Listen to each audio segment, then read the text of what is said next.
Hi, I'm Margaret. I'm 63, and I want to share something that might surprise you. For 35 years, I thought the love of my life had abandoned me. I married someone else, raised children, lived a good life, but never forgot Julio, the Italian baker who broke my heart when I was 21. Then my dying father whispered, "He didn't write that letter." I did. What happened next changed everything. "He didn't write that letter." I did. Those were the words my father whispered to me in the hospital, when the machines were barely keeping him alive.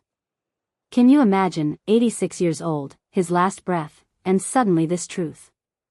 A truth that shattered everything I had believed for 35 years. My name is Margaret. I'm 63 now. But this story began when I was just 21. Back then, I thought I knew what love looked like. Turns out, I knew nothing at all. Summer of 1983. Reagan was president, MTV was just taking off, and I was working as a waitress at a little Italian restaurant called Bella Vista, downtown. Not because I needed the money, my father owned the biggest bank in town. I just wanted to feel independent before my senior year of college. That's where I first saw him. Julio Rossetti. 24 years old, a cook who had come from Naples just a year before. When he laughed, and he laughed often, his eyes would crinkle into thin lines, with little wrinkles appearing around them. His English was far from perfect, but when he spoke, his accent turned even the simplest words into music. "Margot," he would say my name, softly, with that Italian way of stretching the vowels. No one had ever called me that before. Our first real conversation happened late one evening after the restaurant closed. I was cleaning tables, and he was cooking something in the kitchen. Suddenly I smelled this incredible aroma: garlic, basil, tomatoes. I went to see what it was. "What's that?" I asked. "Spaghetti aglio e olio," he replied, stirring the pasta in the pan. "My nonna taught me. When sad, you cook. When happy, you cook. When in love," he stopped, blushed. "Sorry, my English." "When in love, what?" I pressed. He looked at me as if seeing me for the first time. "When in love, you cook for the one you love." And he placed a plate in front of me. The simplest spaghetti I had ever eaten. And the most delicious. We started meeting after work. He would walk me through the narrow streets of the old part of town, tell me about his Naples, about the sea he had left behind. He promised that one day he would show me the real Italy. "You will see Vesuvius," he would say, holding my hand as we sat by the fountain in the park. "And I will make you real pizza. Not like here. Real one." His hands. They always smelled of basil and flour. When he touched my face, I would close my eyes and imagine myself there, in his Italy, among lemon trees and the blue sea.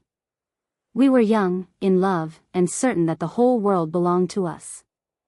I didn't know then that my father was watching our every move. I didn't know what he was capable of doing to protect me from an unsuitable man. I didn't know that in a few months, would receive a letter that would destroy everything. It started with small things. My father would ask pointed questions at dinner. "How was work today, Margaret?" "Still serving those people?" The way he said people, like it left a bitter taste in his mouth. Then came the direct confrontations. "This Italian boy," he said one evening, not even using Julio's name. "What future can he possibly give you? He's a cook, Margaret. A cook who can barely speak proper English. His name is Julio, Dad. And he's kind, and smart, and he's an immigrant with no prospects." My father cut me off. "I've built everything I have so you could have a better life. Not so you could throw it away on some foreigner who smells like garlic." Those words stung more than he knew. Yes, Julio smelled like garlic sometimes. And basil. And fresh bread. It was the most wonderful smell in the world to me. The fights became daily occurrences. My mother would sit silently at the dining table, picking at her food while my father and I shouted at each other. She never took sides, she never took sides about anything that mattered. "You don't understand him," I would say, my voice cracking with frustration. "You don't even try to understand him." "I understand enough," my father would reply coldly. "I understand that he's not good enough for my daughter." But Julio and I, we were determined. Love conquers all, right? That's what we believed. That's what every song on the radio told us, every movie we watched at the drive-in. As the leaves were just beginning to turn, Julio walked me to the old oak tree in Riverside Park. This was our place, where we'd had our first kiss, where we'd shared our dreams about the future. He was nervous, fidgeting with something in his pocket. Finally, he knelt down on one knee, right there on the grass still damp with evening dew. "Margot," he said, his accent thick with emotion, "I know your papa, he no like me. But I love you. I love you more than Vesuvius loves the sky. Will you marry me?" The ring was simple, a small diamond on a thin gold band. Nothing like the expensive jewelry my father had always bought my mother. But it was perfect. It was ours. "Yes," I whispered, and then louder, "Yes, yes, yes." We planned to tell my parents together the next Sunday. We had it all figured out. Julio would wear his best shirt, the blue one that brought out his eyes. He would ask for my father's blessing like a proper gentleman. We would be respectful, mature. We would make them see. I was so naive. That letter came on a Tuesday morning in October. I remember because it was the first really cold day of fall, and I was rushing to get ready for my morning classes. My mother handed it to me with the rest of the mail, bills, catalogs, and this one envelope with my name written in Julio's careful handwriting. But something was wrong. The writing looked different. Shakier. More formal than usual. I tore it open right there in the hallway, expecting words of love, maybe plans for our wedding. Instead, I read, "Dear Margaret, I have been thinking, and I change my mind. I cannot give you the future you deserve. I am going back to Italy. Please do not try to find me. Julio." The world stopped. I read it again. And again. The words didn't change. I change my mind. Cannot give you the future you deserve. Do not try to find me. I don't remember how I got to my room. I don't remember calling in sick to work. I only remember lying on my bed, staring at that piece of paper until the words blurred together through my tears. For 3 days, I barely ate. I called the restaurant over and over. He left, his coworker Marco told me. Packed up Sunday night. Said he was going home to Italy. Didn't say when he'd be back. Did he leave any message for me? I asked, my voice barely above a whisper. No, signorina. Nothing. I drove to his apartment. The landlord said he'd paid his rent through the month and left his key on the kitchen counter. No forwarding address. No explanation. It was as if Julio Rossetti had never existed. The weeks that followed were the darkest of my life. I would wake up in the morning and for just a moment, I'd forget. Then reality would crash over me like a cold wave. He was gone. He had chosen to leave me. My friends didn't know what to say. Maybe it's for the best, some would offer helpfully. There are plenty of other fish in the sea. But I didn't want other fish. I wanted Julio, with his crooked smile and his promises of showing me Italy. My parents, of course, were relieved, though they tried to hide it. My father would pat my shoulder awkwardly and say things like, "You'll understand someday that this was meant to be." My mother would bring me tea and suggest I get out more, meet some nice boys from good families. I stopped going to Bella Vista. I couldn't bear to see the kitchen where he used to cook for me, smell the basil and garlic that had once meant love and now only meant loss. A year passed. A long, gray year where I finished college in a daze, went through the motions of living without really being alive. I dated a few boys, nice, safe boys from families my parents approved of. But I felt nothing. It was like part of my heart had been carved out and buried somewhere in Italy. That's when my father introduced me to Robert. He's a lawyer, my father said proudly, as if that explained everything. Harvard educated. His family owns the textile mills on the north side. Very respectable. Robert was everything Julio wasn't. Tall where Julio was compact. Blonde where Julio was dark. Spoke perfect, unaccented English. Wore expensive suits and knew which fork to use at fancy dinners. He was also kind. That's what made it so hard. Robert genuinely cared about me, in his quiet, proper way. He brought me flowers, not wildflowers picked from the side of the road like Julio used to, but expensive roses from the florist. He took me to the symphony, to art galleries, to all the places a well-bred young woman should want to go. What do you think of Robert? My father asked after our third date. I shrugged. He's nice. Nice? My father raised his eyebrows. Margaret, he's perfect for you. He can give you everything, security, status, a beautiful home. What more could you want? What more could I want? I wanted hands that smelled like basil. I wanted broken English whispered in my ear like poetry. I wanted promises of pizza in Naples and laughter that made the whole world feel bright. But Julio was gone.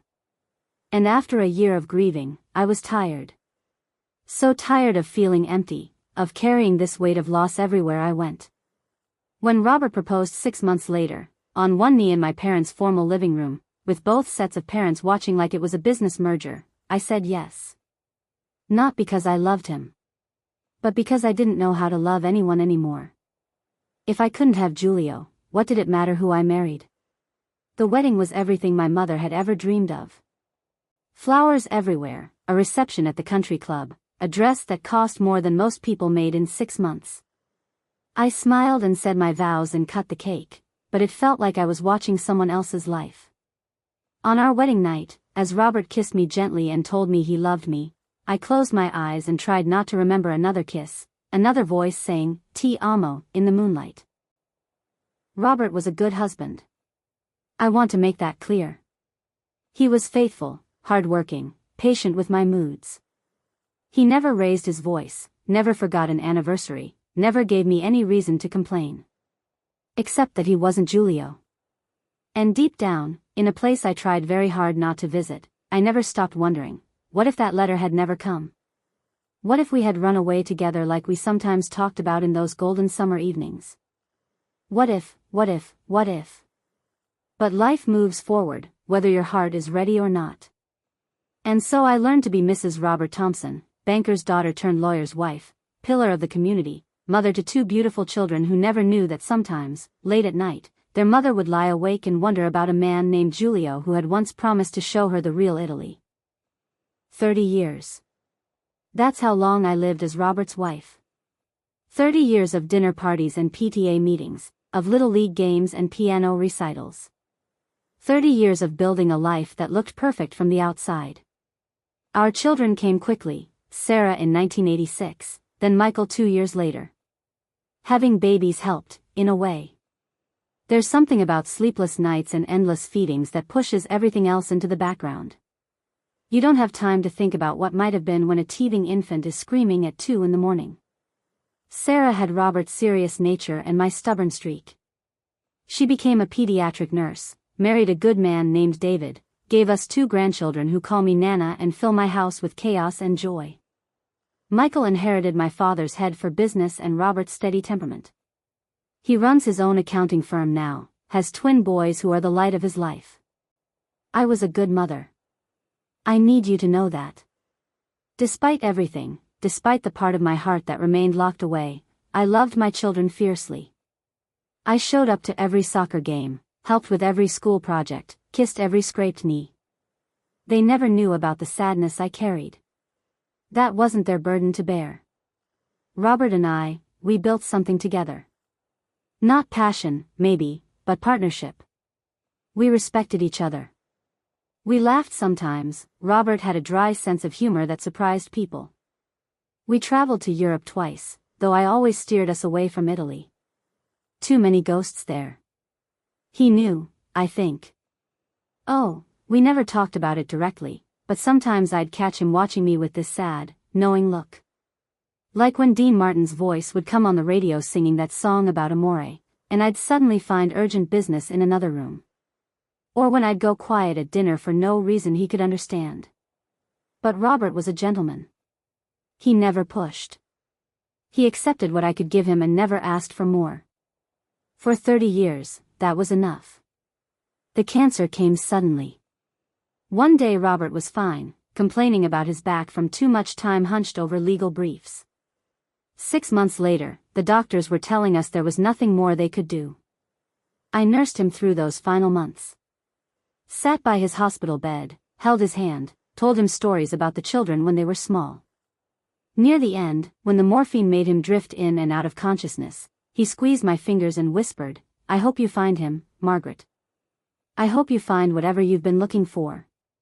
Even dying, he was kind to me. That was 5 years ago. 5 years of being alone in the house we'd shared for 3 decades. 5 years of learning who Margaret Thompson was when she wasn't somebody's wife, somebody's mother, somebody's daughter. At first, I threw myself into keeping busy. I volunteered at the hospital, joined the garden club, helped Sarah with the grandchildren.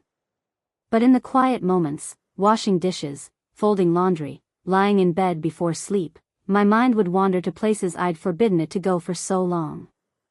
I kept a photo hidden in my copy of Jane Austen's Pride and Prejudice, the only picture I had of Julio and me together.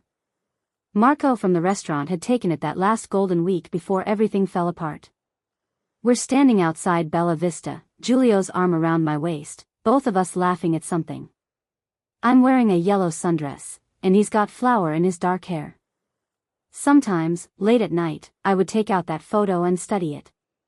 Try to remember exactly how his laugh sounded, how his voice wrapped around my name. The details were fading after all these years, and that scared me more than I wanted to admit.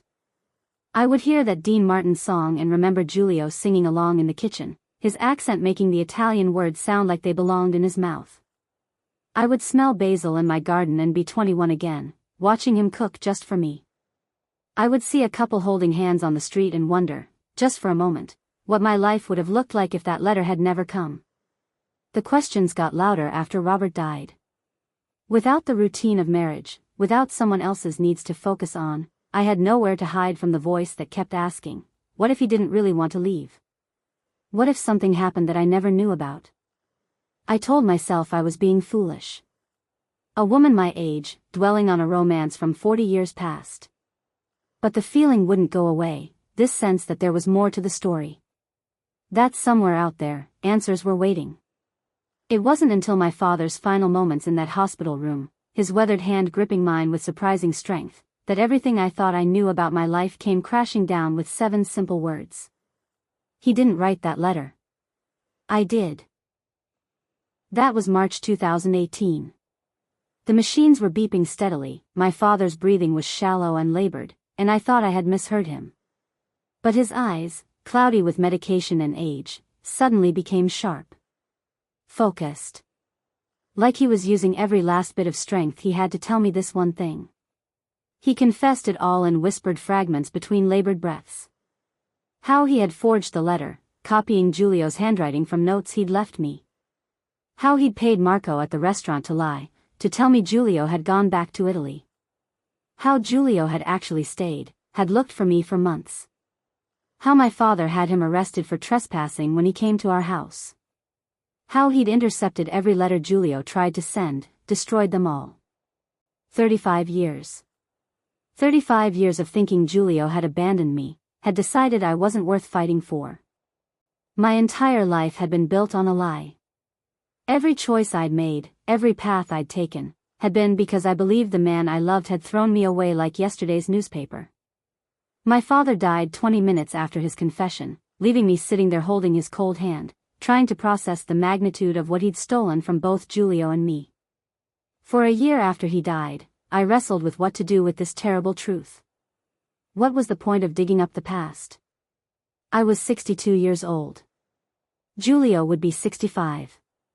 He'd probably moved on, married someone else, built a life that didn't include the girl who had disappeared from his world without explanation. But the questions ate at me. Was he still alive? Did he ever wonder what had happened to me? Did he hate me for just vanishing? Finally, on the first anniversary of my father's death, I made a decision. I had to know. I started with online searches, feeling foolish like a teenager stalking an ex-boyfriend. Facebook, LinkedIn, Google, nothing. Then I remembered Julio had always talked about his cousin Tony who'd moved to Miami in the 70s. Maybe Tony was still there. Maybe he knew where Julio was. I found 3 Antonio Rossettis in Miami. The third one answered the phone with an accent I recognized immediately. When I explained who I was, Tony was stunned. He told me what my father's lie had cost Julio, 2 years of desperate searching, refusing to believe I would just disappear without a word. Tony gave me an address, Nana Rosa's Bakery in Coral Gables. It took me 3 days to work up the courage to call. When I heard his voice answer the phone, deeper now, roughened by age, but still unmistakably him, I could barely speak. There was a long silence when I told him who I was. Then just one word, barely a whisper, Margot? 2 days later, I was standing outside a small bakery in Coral Gables, my hands shaking as I pushed open the door. The smell hit me like a memory, bread, pastry, sugar. And underneath it all, faintly, basil. He was behind the counter, his hair silver now, lines around his eyes, but still Julio. When he saw me, he went completely still. He came around the counter slowly, like he was afraid I might disappear if he moved too fast. I started sobbing before he even reached me, ugly, gasping sobs that I couldn't control. Then his arms were around me, and he smelled like flour and cinnamon and something uniquely him that I had never forgotten. He closed the bakery early and took me to a little cafe. Over espresso, I told him everything. About the letter, about my father's confession, about the 30 years I'd spent thinking he had abandoned me. When I finished, Julio sat quietly for a long time, staring into his coffee cup. He told me then about his 2 years of searching. How he'd gone to my house and been arrested for trespassing. How he finally went back to Italy when he found out I got married. He'd married a woman named Francesca, he said. A good marriage that lasted 15 years until she died of cancer. She had known about me, had accepted that part of his heart would always belong to a girl named Margot from long ago. We sat there holding hands across the table, 2 people in their 60s crying over a love that had been stolen from them when they were young. Both of us had kept photographs hidden away. Both of us had spent 36 years wondering what might have been. That was 2 years ago. I know what you're thinking, 2 people in their 60s, starting over? My children certainly thought I'd lost my mind when I told them I was moving to Florida. But here's what I've learned, the heart doesn't care about your age. Love doesn't have an expiration date stamped on it somewhere. My life in Florida is nothing like the life I had in Pennsylvania. I wake up at 5 in the morning now to help Julio open the bakery. I've learned to make real Italian bread, to shape focaccia with my fingers the way his nana taught him 60 years ago. My hands are getting rougher, dusted with flour more often than not, but they're hands that are finally doing work that feeds my soul. The customers at Nana Rosa's have adopted me as one of their own. We take long walks on the beach in the evenings, something I never thought I'd do. Julio collects shells for his great-nieces back in Italy. I take pictures of the sunset to send to my grandchildren. Last autumn, we finally took that trip to Italy he promised me so long ago. We stayed in his cousin's house in Naples, ate pizza made in a wood-fired oven that was older than both of us combined. We walked through the narrow streets where he grew up, and he showed me the Vesuvius he'd promised to show me when we were young. Standing there looking at that ancient volcano, I thought about time. How it can heal wounds and create new ones. How it can steal everything from you and then, when you least expect it, give you back something you thought was lost forever. My children have come around. Sarah visited last month and admitted she hasn't seen me this happy since before Robert got sick. Michael brings his boys down every summer now, and they love their step-grandfather who teaches them to make pizza and speaks to them in Italian. Yes, we're older.